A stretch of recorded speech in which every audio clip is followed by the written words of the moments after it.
Now, Sri Piyush Goyal. Now, see, honorable members, see, even though BS not allotted time for this, we proceed on the assumption that the discussion will be 5 hours. 5 hours. So, I think if possible,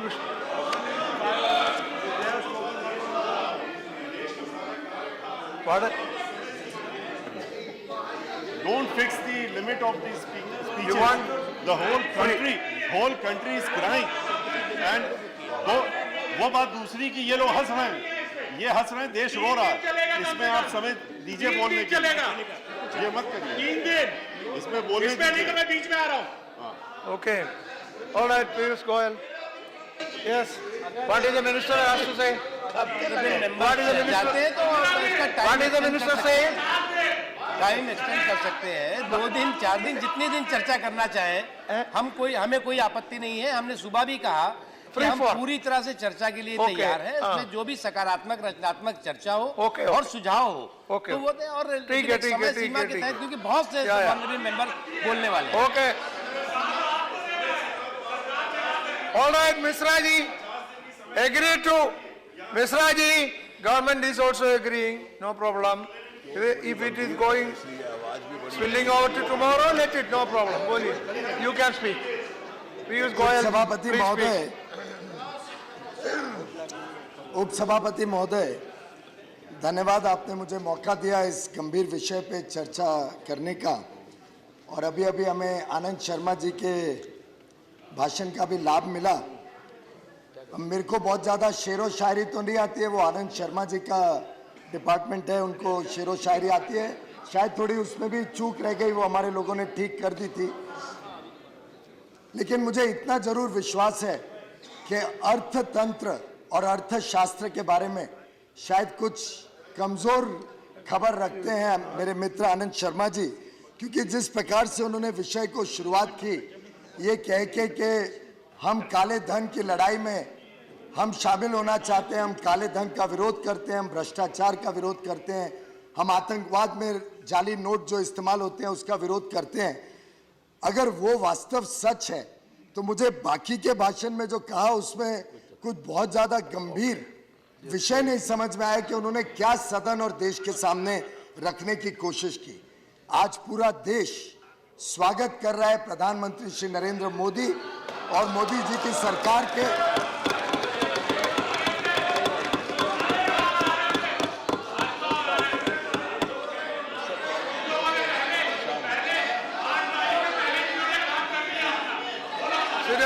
Sit down. No, please sit down. बैठिए. अरे बैठिए.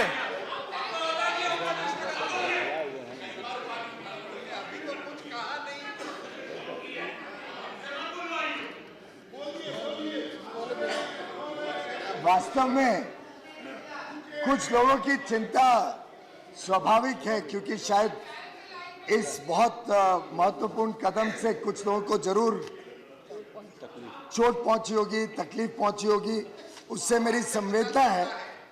लेकिन काला धन अगर कोई रखे, भ्रष्टाचार में कोई लिप्त हो, ऑर्डर प्लीज, ऑर्डर. तो मैं समझता हूं उसकी समस्या के साथ सरकार कुछ कर नहीं सकती, उसको तो इसका भुगतान करना पड़ेगा. पहली बार मुझे लगता है इस देश में ईमानदार का सम्मान हुआ है और बेईमान का नुकसान हुआ.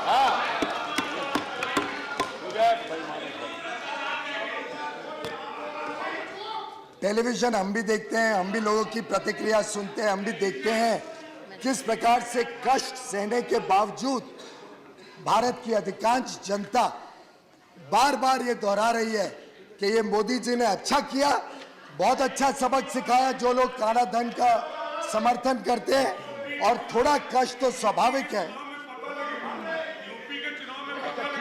No, you can say it when your chance comes. No, Shekhar, अरे don't interrupt like this. Don't interrupt like this. Mr. Shekhar, please sit down. Don't. Now see. Now please, honorable member. No. this is a very serious subject and very serious discussion. Let us understand. No, let us understand. Listen to, and when your chance comes, you reply. आपका chance आने के समय आप reply करो. अभी सुनिए, please. वास्तव में सभापति जी, जिस विषय पर आज चर्चा हो रही है, काले धन के मुद्दे पर, और इस पर अंकुश लगाने के लिए माननीय प्रधानमंत्री जी ने जो काफ़ी महत्वपूर्ण डिसीजन लिया है, तो मैं समझती हूँ कि ये मामला काफ़ी अति गंभीर है, अति संवेदनशील है। तो इस मुद्दे पर तो सरकार की ओर से नेता सदन इधर बैठे हुए हैं और काफ़ी गंभीरता से बात को सुन रहे हैं। मैं समझ सकती हूँ कि ये पूरे देश में गरीबों की, मेहनतकश लोगों की, मध्यम वर्गीय लोगों की दुख तकलीफ़ों को ये समझते हैं। मैं बहुत ध्यान से मैं इनको नोट कर रही थी, ऑब्जर्व कर रही थी कि ये काफ़ी मुझे दुखी लगते हैं चेहरे से भी। एक मिनट प्लीज़, चेहरे से माननीय नेता सदन वित्त मंत्री चेहरे से बहुत दुखी लगते हैं। बेहतर यही होगा, ये अति संवेदनशील मामला है, माननीय प्रधानमंत्री जी को आप इधर बुलाएं और वो हमारी बात सुने। और मैं समझती हूँ कि नेता सदन इसके ऊपर जवाब दें, तो प्रधानमंत्री जी इसके ऊपर जवाब दें तो ज़्यादा बेहतर होगा। ये मेरी नेता सदन से रिक्वेस्ट है और आपसे भी मैं इसके लिए आपका सुझाव है, बैठिए। Yes please. उपाध्यक्ष महोदय, भारत में जब सरकार बदली मई 2014 में, तो किस प्रकार का वातावरण था, किस प्रकार के अलग अलग घोटालों से देश लिप्त था, किस प्रकार से देश भ्रष्टाचार से दुखी था, ये मैं समझता हूँ सभी जानते हैं। और उसका निर्णय भी भारत की जनता ने प्रधानमंत्री मोदी जी को समर्थन देके पूर्ण बहुमत से इस सरकार को जब लाए, तो जनता की उम्मीद थी और उस उम्मीद पे खरे उतरे हैं प्रधानमंत्री मोदी। शायद इसीलिए कुछ लोगों को ये कष्ट हो रहा है कि प्रधानमंत्री मोदी जी की जो लड़ाई भ्रष्टाचार और काले धन पे पहले दिन से ही शुरू हुई थी, उस लड़ाई में ये बहुत महत्वपूर्ण जो कदम उठाया गया है, उस पे मैं समझता हूँ पूरे सदन और हर एक राजनीतिक दल को खुशी होनी चाहिए कि इतना निर्णायक कदम देश हित में उठाया गया है। इस देश में 2007 तक ऐसा पाया गया कि लगभग 86% करेंसी 500 और 1000 रुपए के नोटों में चल रही थी। ऐसी परिस्थिति में जब रिजर्व बैंक ऑफ इंडिया और रिजर्व बैंक ऑफ इंडिया के पास सभी दस्तावेज आते हैं कि कौन से सीरियल नंबर्स, कौन से नोट्स रिजर्व बैंक में और या स्टेट बैंक्स के या गवर्नमेंट बैंक्स की ट्रेजरी में आते हैं, तो वो आकलन लगा सकते हैं कि कौन से नोट्स सर्कुलेशन में है, कौन से notes series of note circulation के बाहर हैं। उसमें ध्यान में आया कि लगभग आधे से ज्यादा करेंसी 500 और 1000 रुपए की कभी कई वर्षों से करेंसी चेस्ट में आई नहीं, और वो पैसा शायद किधर भी भारत की अर्थव्यवस्था में इस्तेमाल नहीं हो रहा है। उससे आकलन आया कि काफी बड़ी मात्रा में पैसा शायद किधर दबा हुआ है या किसी ने छुपा के रखा है, शायद काला धन है। स्वाभाविक है कि उसका कोई सरकारी फिगर स्पेसिफिक तो हो नहीं सकता है। तो अगर मेरे मित्र आनंद शर्मा जी एक जवाब का बोरा लें।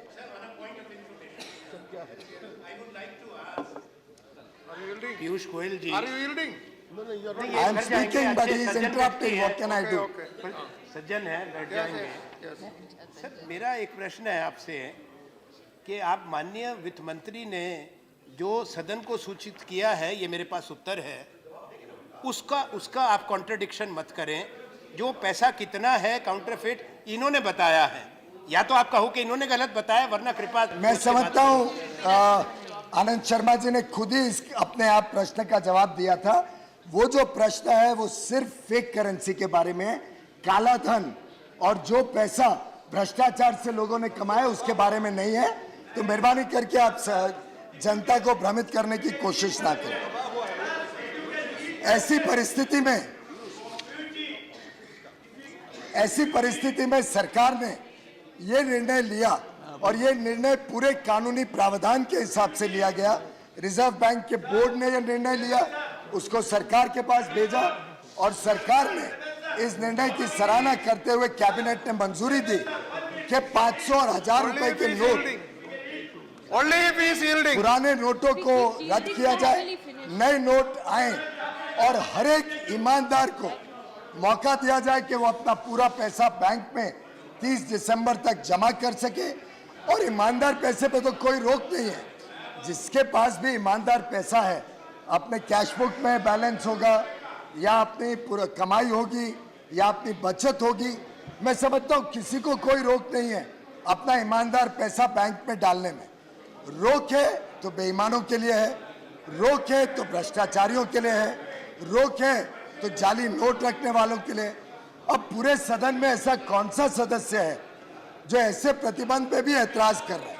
मुझे ये बात नहीं समझ में आ रही है कि अगर कोई कदम भारत में भ्रष्टाचार और काले धन को खत्म करने के लिए एक कड़ी में लिया जाता है। हमने सबसे पहले कैबिनेट में एसआईटी बिठाई, एसआईटी के कई सुझाव थे, वो सब सुझाव को स्वीकार किया। जो कई वर्षों से कुछ राज्यों, कुछ देशों से पैसा गलत तरीके से भारत में आ रहा था, टैक्स फ्री बेनिफिट मिल रहा था, डीटी डबल टैक्सेशन एग्रीमेंट में, उस पर रोक लगाई। हमने कई और देशों से करार किया जहां से एक्सचेंज ऑफ इंफॉर्मेशन पहले नहीं होती थी। मैं समझता हूं आनंद शर्मा जी उत्तेजित हो गए ये बोलने में कि हमारे योगदान को स्वीकार नहीं किया। प्रधानमंत्री जी ने तो सबके योगदान को 15 अगस्त के अपने भाषण में स्वीकार कर लिया था, लेकिन क्या वो कदम पर्याप्त थे? क्या उन कदमों से सब काला धन और भ्रष्टाचार रोक पाए? स्वाभाविक है नहीं, क्योंकि पूरे देश में लोगों को इसकी चिंता है। लेकिन एक एक कदम जो हम इस सरकार ने लिया, फिर चाहे वो कोयले के ब्लॉक्स की नीलामी हो पारदर्शिता से, चाहे वो स्पेक्ट्रम की नीलामी हो पारदर्शिता से, अलग अलग आयाम इस्तेमाल किए गए भ्रष्टाचार और काला धन को रोकने के लिए। और मैं समझता हूं उसमें ऐतिहासिक महत्वपूर्ण कदम अगर कोई लिया सरकार ने, तो 500 और 1000 रुपए के नोट को बंद करके सभी को मौका दिया कि अपना ईमानदार पैसा बैंक में डालें, और बेईमानों को चेतावनी दी कि अब उनके पास जो पैसा इकट्ठा हुआ है बेईमानी का, भ्रष्टाचार का, उसकी कोई वैल्यू नहीं है। और मैं समझता हूं पूरे सदन में सभी लोग चिंतित हैं। आनंद शर्मा जी ने भी कहा हम भी भ्रष्टाचार की लड़ाई में सम्मिलित होना चाहते हैं, हम भी आतंकवाद के खिलाफ लड़ना चाहते हैं। जो जाली नोट आतंकवाद या ड्रग कार्टेल्स यूज करते हैं उसमें हम भी सम्मिलित होना चाहते हैं।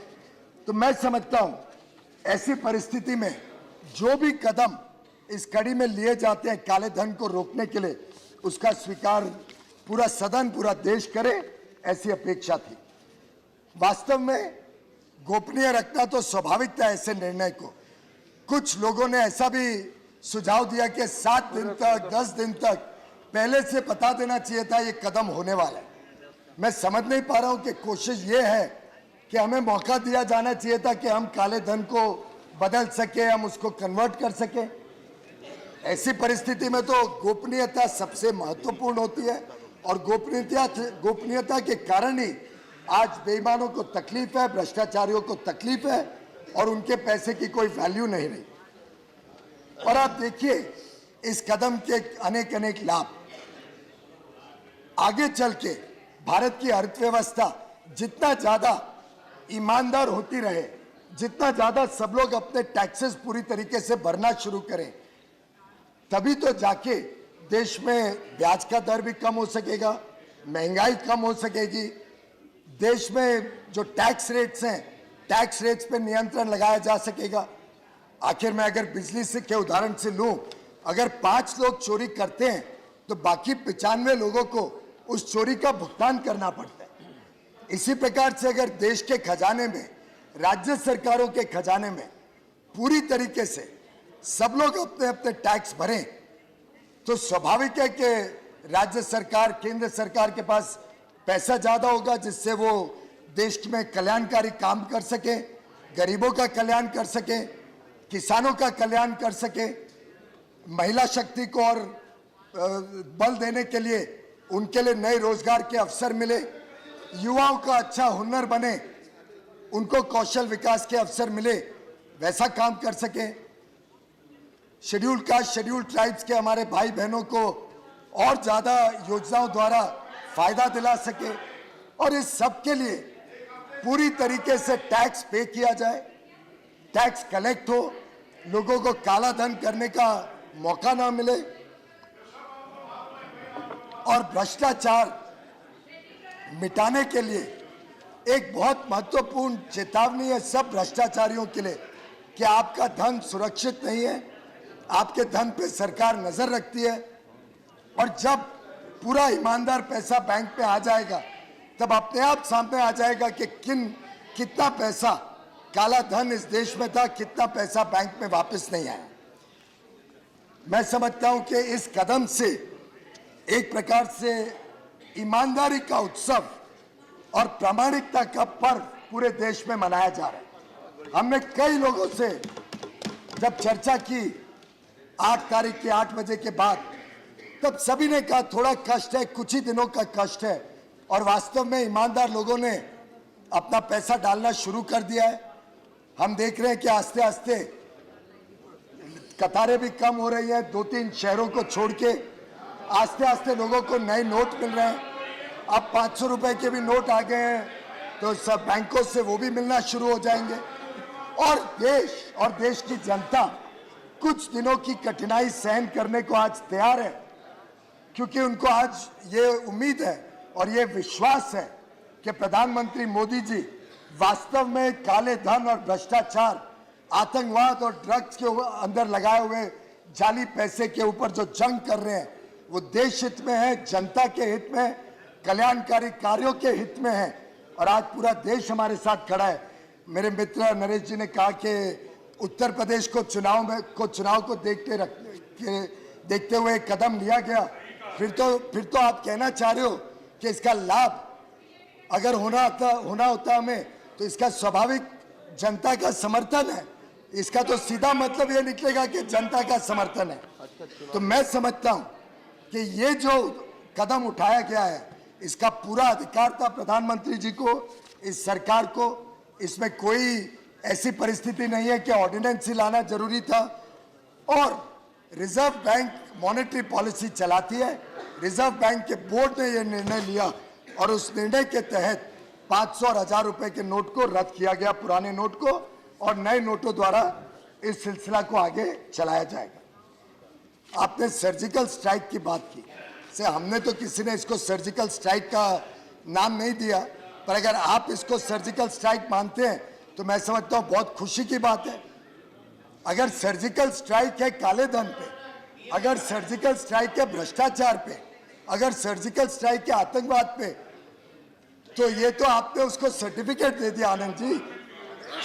और जहां तक एक आनंद जी ने बात रखी कि स्विस बैंक के खाते जिसके नाम पे है वो नाम घोषित किए जाए, मुझे अभी भी याद है इसी सदन में पहले के वित्त मंत्री ने हम सबको अवगत कराया था कि ये खातों के नाम हम इसलिए नहीं घोषित कर सकते हैं क्योंकि एक बार वो खाते के नाम घोषित कर दिए पब्लिकली तो जो फॉरेन गवर्नमेंट से, फॉरेन सरकारों से हमें सूचनाएं चाहिए, वो सूचनाएं मिलना बंद हो जाएगा।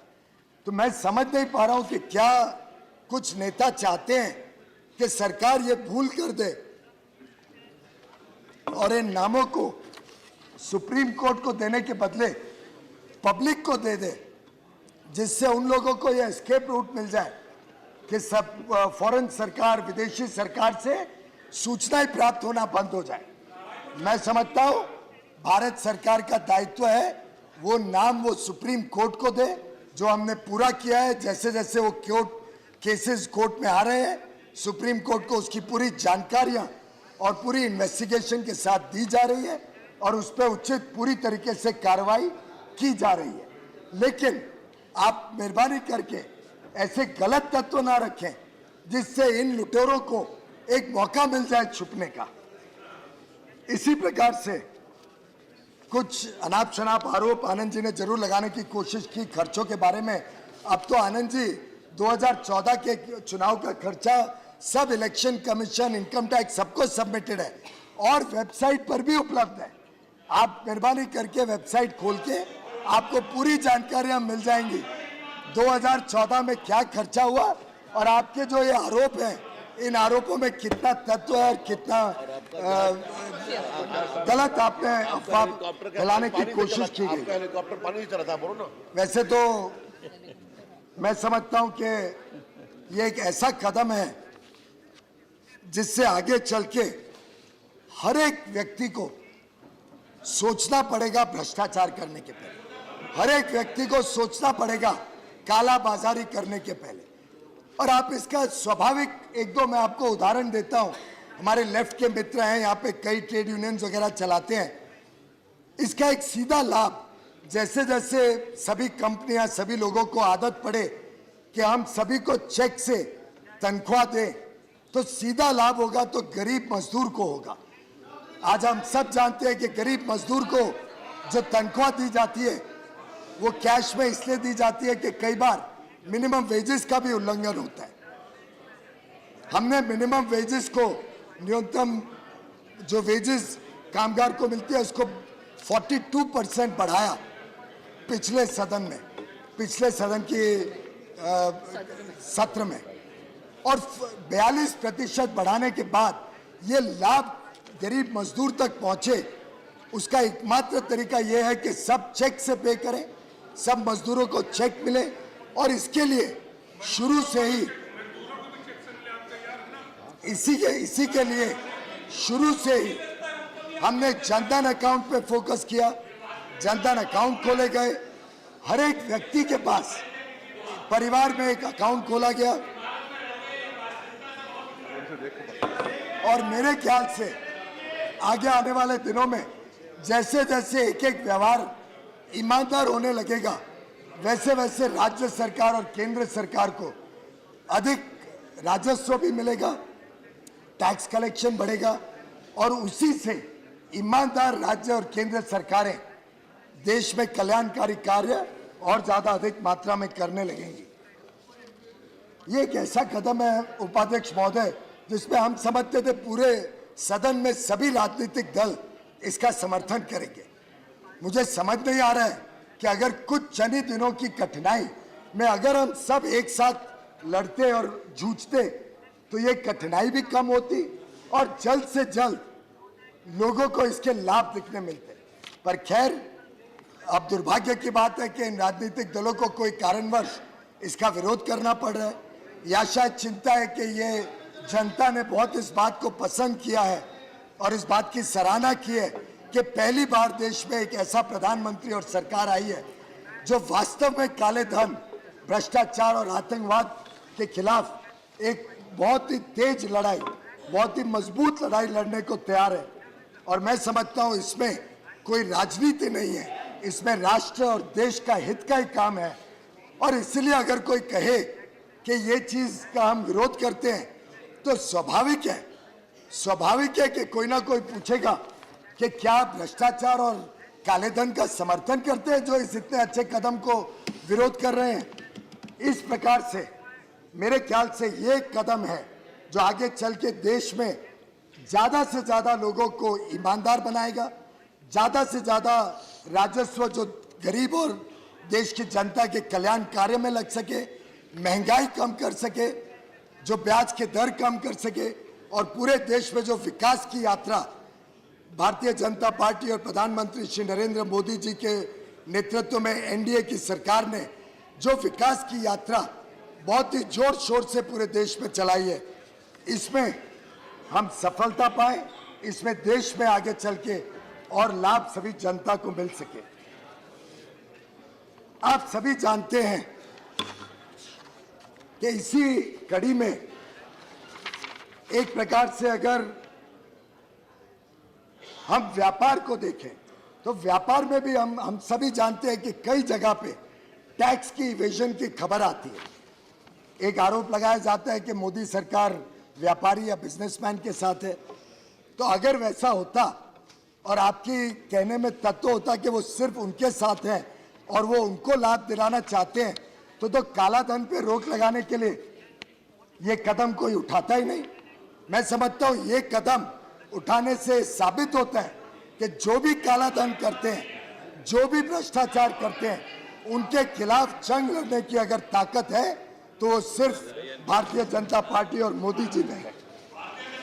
उल्टे कई राज्य सरकारों से तो ये भी खबर आ रही है, कई राज्य सरकारों से खबर आ रही है कि उनके जो ओवरड्यूज है, जो उनकी जो कलेक्शन नहीं हो रही थी, और उत्तर प्रदेश से भी हमें जानकारी दी कि उत्तर प्रदेश में भी सब ओवरड्यूज कॉरपोरेशन के सरकार के अब क्लियर हो रहे हैं, पे हो रहे हैं।